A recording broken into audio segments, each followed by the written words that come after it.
नमस्कार। लक्ष्मीकांत में हम पढ़ रहे हैं अनुसूचित जातियों के लिए राष्ट्रीय आयोग, national commission for scheduled caste यानी कि एससी।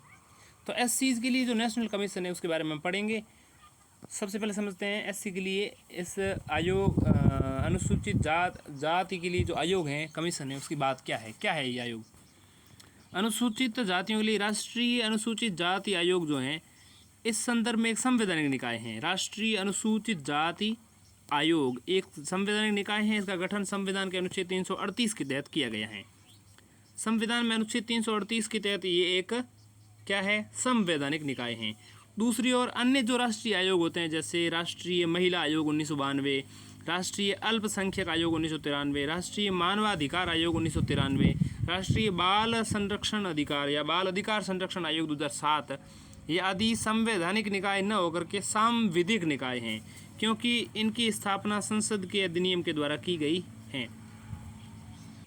अब देखिए अनुच्छेद 338 कहाँ पर है संविधान में, सबसे पहले ये देखेंगे। संविधान में जैसा कि हमने जाना भाग 10 के बाद भाग 11 जो हैं, भाग 10 तो क्या है, शेड्यूल्ड एरियाज और जो जनजातियाँ हैं उनके बारे में बताया गया है, scheduled tribe and scheduled areas. तो शेड्यूल्ड एरिया के बाद भाग संख्या 11 जो है संघ राज्यों के बीच संबंध है। 245 से 255 तक तो क्या है, विधायी संबंध है, और 256 से 263 तक तो है प्रशासनिक संबंध है। 264 से लेकर के 300A तक जो है भाग संख्या 12 है। वित्त की बात वहाँ पर की गई है, और वित्त आयोग के बारे में हमने अनुच्छेद 280 हमने पढ़ा पीछे, ठीक। उसके पश्चात हमने 279 के तहत जो है आगे जो भी ये टैक्सेज लिए जाते हैं उसके तहत समझेंगे, और फिर जीएसटी 279A को हमने अलग से समझा, जीएसटी परिषद जो काउंसिल बनी थी उसके बारे में, ठीक है। ये 2016 में 101वां संविधान संशोधन किया गया और इसको लाया गया, बनाया गया इसको, ठीक है। उसके बाद भाग संख्या जो 300A पे ख़त्म हो जाती हैं, भाग संख्या 12, भाग संख्या 13 शुरू होता है 301 से 307 तक, और वो है भारत के राज्य क्षेत्र के भीतर व्यापार, वाणिज्य और समागम, ठीक है। हम 338 तक पहुंच रहे हैं, धीरे धीरे 307 तक पहुंच गए।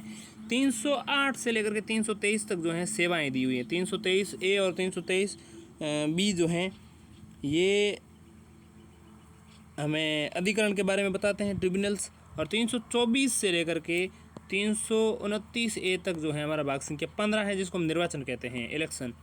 330 से लेकर के 342 तक जो हैं, 330 से 342 तक जो है भाग संख्या 16 कुछ वर्गों के लिए संबंध में विशेष उपबंध किए गए हैं। और 330 से 342 के तहत ही हमारा जो भाग संख्या 16 है, उस भाग संख्या 16 के तहत ही 338 आता है। देखिए कुछ विशेष वर्गों के लिए उपबंध किए गए हैं, और उस विशेष वर्गों के उपबंध में ही ये हमारे सब आते हैं भाई, काउंसिल जो कमीशंस जो बने होते हैं राष्ट्रीय आयोग के लिए हो चाहे, ये सभी जो हैं इसी भाग संख्या 16 के अंतर्गत आएंगे, जिसको हम क्या कहते हैं, जिसको हम कहते हैं कुछ वर्गों के संबंध में विशेष उपबंध, जिसमें एससी आयोग हम पढ़ रहे हैं अभी, और उसके बाद एसटी आयोग पढ़ेंगे, फिर अन्य पिछड़ा वर्ग आयोग पढ़ेंगे, और इस तरह के जो आयोग हैं ये इस विशेष वर्गों के संबंध में उपबंध के संदर्भ में जोड़े गए हैं, ठीक है। लोकसभा में अनुसूचित जातियों और जनजातियों के लिए स्थानों का आरक्षण जो है यहाँ पर अनुच्छेद 330 बताता है। 331 आंग्ल भारतीय समुदाय का प्रतिनिधित्व करता है। 332 जो है अनुसूचित जातियों और अनुसूचित जनजातियों के लिए स्थानों का आरक्षण राज्य की विधानसभाओं में बताता है। 333 क्या है, आंग्ल भारतीय समुदाय का प्रतिनिधित्व बताता है। 334 70 वर्ष पश्चात सीटों का आरक्षण और विशेष प्रतिनिधित्व की समाप्ति के बारे में बताता है। 335 जो है सेवाओं और पदों के लिए अनुसूचित जातियों और अनुसूचित जनजातियों के दावे के बारे में बताता है। और इसी तरह से 338 बताता है राष्ट्रीय अनुसूचित जाति आयोग, ठीक। अनुसूचित जाति आयोग 338 है, और 338 का जो है अनुसूचित जनजाति आयोग जो है जोड़ा गया, और 338 ही राष्ट्रीय पिछड़ा वर्ग आयोग के बारे में बताता है। अनुच्छेद 338 के अंतर्गत ये तीनों आयोग आते हैं। 338 अनुसूचित जाति आयोग, 338 अनुसूचित जनजाति आयोग, 338 राज्य पिछड़ा वर्ग आयोग। तो ये 338 ही हैं, और तीनों का जिक्र है वो इसी दिशाओं में किया गया है। अब हम भाग संख्या 16 से वापस अध्याय की ओर बढ़ते हैं। भाग संख्या 16 में 342 है। 330 से 342 के अंतर्गत कुछ विशेष वर्गों के संबंध में उपबंध किए गए हैं, और उसी के अंतर 338 जो है वो आता है आयोग के बारे में बताता है। और इसी में एससी आयोग है, इसी में एसटी आयोग है, और इसी में ही अन्य पिछड़ा वर्ग आयोग है। अब आयोग का उदय समझते हैं। सबसे पहले मूलतः संविधान का अनुच्छेद 338 अनुसूचित जातियों और जनजातियों के लिए विशेष अधिकारी की नियुक्ति का उपबंध करता है, जो अनुसूचित जातियों और जनजातियों के संवैधानिक संरक्षण से संबंधित सभी मामलों का निरीक्षण करें और उनसे संबंधित प्रतिवेदन राष्ट्रपति के समक्ष प्रस्तुत करें। उसे अनुसूचित जाति एवं जनजाति आयुक्त कहा जाएगा। एक अधिकारी की बात की गई है और उससे उक्त कार्य सौंपे जाएंगे।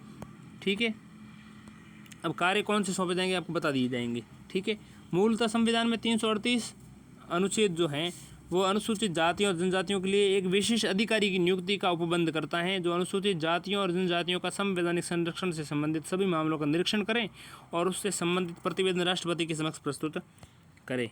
ये आयोग जो है राष्ट्रपति के समक्ष अपने प्रतिवेदन को प्रस्तुत करने की बात कहता है। अनुच्छेद 338 संविधान के भाग 16 में वर्णित हैं। जैसा कि मैंने बताया, कुछ वर्गों के विशेष संबंध में उपबंध करने वाली अनुच्छेद की संज्ञा दी गई है इसको, और अनुच्छेद 338 है जो भाग संख्या 16 में वर्णित है।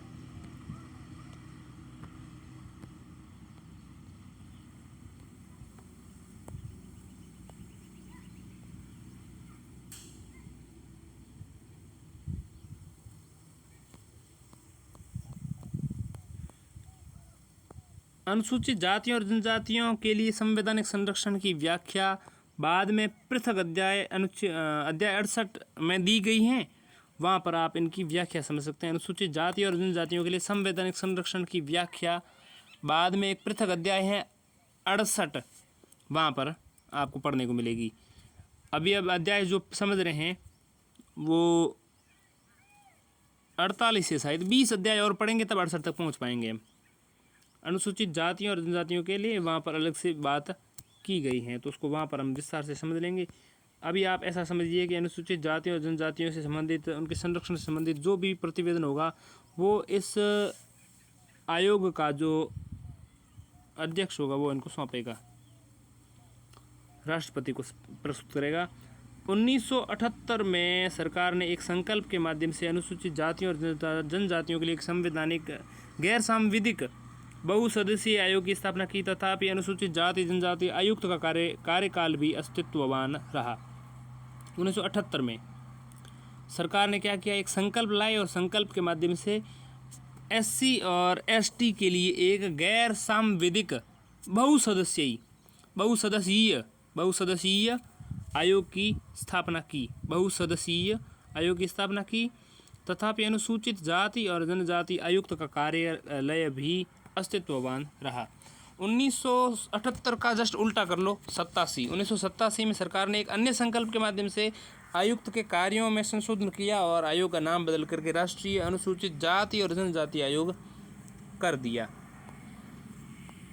1987 में 1978 में एक संकल्प लाए और उसके बाद 1987 में का संकल्प लाए। तो ये दोनों साल आपको आसानी से याद रह सकते हैं।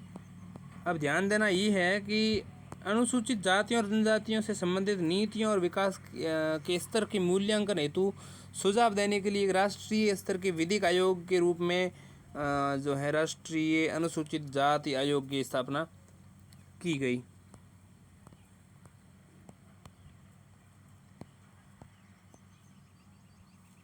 बाद में 1987 के बाद 1990 में 65वें संविधान संशोधन अधिनियम 1990 में 65वें संविधान संशोधन अधिनियम के द्वारा अनुसूचित जातियों और जनजातियों के लिए विशेष अधिकारी के स्थान पर उच्च स्तरीय बहुसदस्यीय राष्ट्रीय अनुसूचित जाति एवं जनजाति आयोग की स्थापना की गई।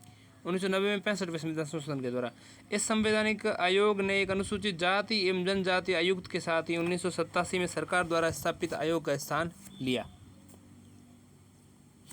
और पुनः 1990 के बाद 2003 में 89th कॉन्स्टिट्यूशनल अमेंडमेंट यानी कि 89वें संविधान संशोधन अधिनियम के द्वारा इस राष्ट्रीय आयोग का 2 भागों में विभाजन कर दिया गया तथा राष्ट्रीय अनुसूचित जाति आयोग 338 के अंतर्गत राष्ट्रीय अनुसूचित जनजाति आयोग 338 के अंतर्गत 2 नए आयोग बना दिए गए।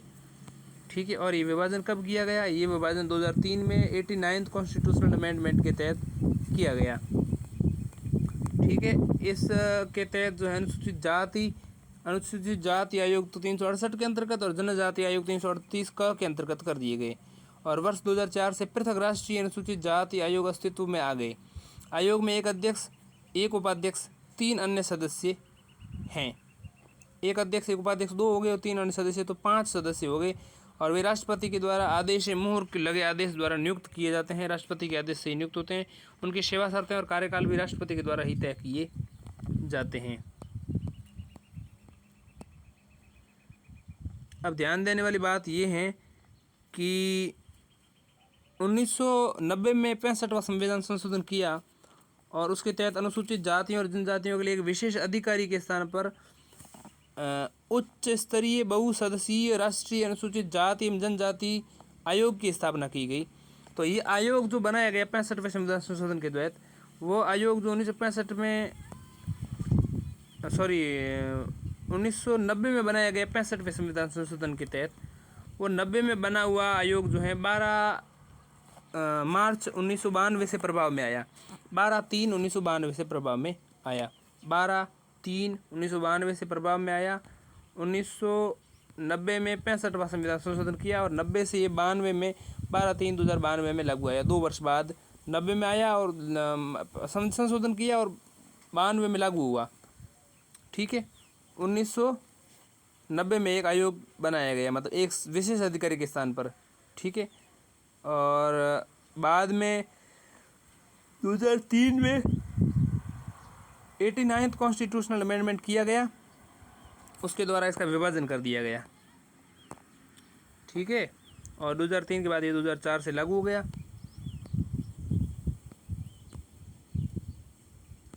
दो 2003 में विभाजन किया गया और वो 2003 का जो विभाजन किया वो 19/2/2004 से लागू हुआ। 19/2/2004 से मतलब लागू होने का मतलब है कि 19 फरवरी 2004 में ये लागू हुआ। लीप वर्ष था उस साल, फरवरी महीने में ये लागू हुआ। क्या लागू हुआ? विभाजन लागू हुआ। ठीक है, और इससे जो सेवा और शर्तें जो होती हैं, उसके बाद जो अध्यक्ष होता है, एक उपाध्यक्ष होता है और 3 अन्य सदस्य होते हैं, उनकी सेवा शर्तें जो हैं राष्ट्रपति की मोहर से लागू होती है और राष्ट्रपति तय कर सकता है इनका सेवा शर्तें कार्यकाल कितना होता है। जनरली इनका कार्यकाल 3 वर्ष का होता है, तो इसी नियम के अनुसार राष्ट्रपति के आदेश के तहत इनका कार्यकाल 3 वर्ष का होता है। अनुच्छेद 338 के खंड 10 जो है, अनुच्छेद 338 के खंड 10 को इस प्रकार पढ़ा जाएगा। इस अनुच्छेद में अनुसूचित जातियों के प्रति निर्देश का यह अर्थ लगाया जाएगा कि इसके अंतर्गत आंग्ल भारतीय समुदाय के प्रति निर्देश भी हैं शामिल।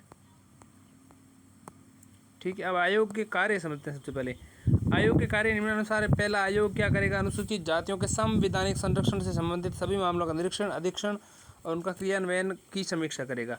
दूसरा है, अनुसूचित जातियों के हितों का उल्लंघन करने वाले किसी मामले की जांच पड़ताल एवं सुनवाई भी। इसके अलावा अनुसूचित जातियों के समाज आर्थिक विकास से संबंधित योजनाओं के निर्माण के समय सहभागिता निभाना एवं उचित परामर्श देना तथा संघ शासित प्रदेशों एवं अन्य राज्यों में उनके विकास से संबंधित कार्यों का निरीक्षण एवं मूल्यांकन करना।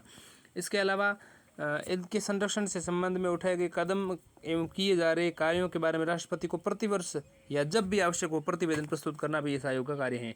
इसके अलावा इन संरक्षणात्मक उपायों संरक्षात्मक उपायों के संदर्भ में केंद्र एवं राज्य सरकारों द्वारा उठाए गए कदमों की समीक्षा करना, इस संबंध में आवश्यक सिफारिशों और अनुसूचित जातियों के समाज आर्थिक विकास एवं लाभ के लिए प्रयास करना। इसके अलावा यदि राष्ट्रपति आदेश दें तो अनुसूचित जातियों के समाज आर्थिक विकास के साथ हितों के संरक्षण, संवैधानिक संरक्षण से संबंधित सौंपे गए अन्य कार्यों को संपन्न करना इसका कार्य है। आयोग का प्रतिवेदन समझ लेते हैं। आयोग अपनी रिपोर्ट प्रतिवर्ष राष्ट्रपति को प्रस्तुत करता है। वार्षिक रिपोर्ट राष्ट्रपति को प्रस्तुत करता है आयोग, और जब वे उचित समझे वो रिपोर्ट दे सकता है।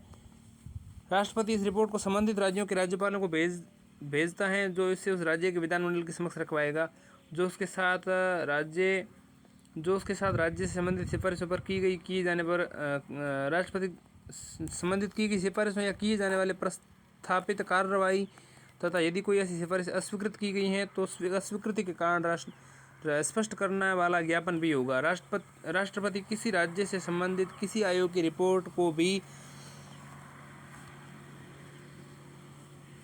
राष्ट्रपति किसी राज्य से संबंधित आयोग की रिपोर्ट को भी राज्य के राज्यपाल के पास भेजते हैं। राज्यपाल इस आयोग की सिफारिशों पर की गई कार्रवाई का उल्लेख करते हुए ज्ञापन के साथ राज्य विधानमंडल के समक्ष रखते हैं। इस ज्ञापन में ऐसे किन्हीं सिफारिशों को स्वीकार नहीं किए जाने के कारण भी होने चाहिए। जब सिफारिश नहीं की तो वहाँ कारण भी देना पड़ेगा आपको। अब आयोग की शक्तियाँ देखते हैं। आयोग को अपने कार्यों को संपन्न करने के लिए शक्तियाँ प्रदान की गई हैं। 2018 तक आयोग से अपेक्षा की जाती थी कि वह अन्य पिछड़ा वर्ग यानी ओबीसी के लिए इस प्रकार कार्य करता रहे। उसे इस दायित्व से मुक्त कर दिया। 102वें संविधान संशोधन के तहत 2018 में एक नए आयोग की गठन किया गया और जिसको हम अन्य पिछड़ा वर्ग आयोग यानी कि अदर बैकवर्ड क्लासेस के लिए भी एक आयोग बनाया गया। जब आयोग किसी कार्य की जांच पड़ताल कर रहा है या किसी शिकायत की जांच कर रहा है तो इसे दीवानी न्यायालय की शक्तियां प्राप्त होंगी। दीवानी न्यायालय की शक्तियां प्राप्त हो जाएंगी। इस आयोग को जहां इसकी याचिका दायर की जाती है वह विशेषकर निम्नलिखित मामलों में होनी चाहिए। पहला, भारत के किसी भी भाग से किसी व्यक्ति को समन करना तथा हाजिर कराना अथवा शपथ पर उसकी परीक्षा करना। इसके अलावा किसी दस्तावेज को प्रकट अथवा पेश करने की अपेक्षा करना। इसके अलावा शपथ पत्रों पर साक्ष्य ग्रहण करना। इसके अलावा किसी न्यायालय अथवा कार्यालय से किसी लोक अभिलेख या उसकी प्रति की अपेक्षा करना। इसके अलावा साक्ष्यों और दस्तावेजों की परीक्षा के लिए समन निकालना। इसके अलावा अन्य कोई विषय जो राष्ट्रपति द्वारा अवधारित करें उसके लिए काम करना।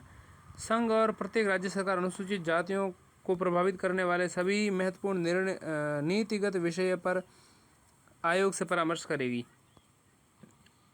इसके अलावा ये आयोग आंग्ल भारतीय समुदाय के संबंध में भी उसी प्रकार कार्य करेगा जिस प्रकार अनुसूचित जातियों के लिए कार्य करता है। दूसरे शब्दों में आयोग आंग्ल भारतीय समुदाय के संवैधानिक संरक्षण अन्य विधिक संरक्षणों के संबंध में भी जांच करेगा और इनके संबंध में राष्ट्रपति को रिपोर्ट प्रस्तुत करेगा। ठीक है।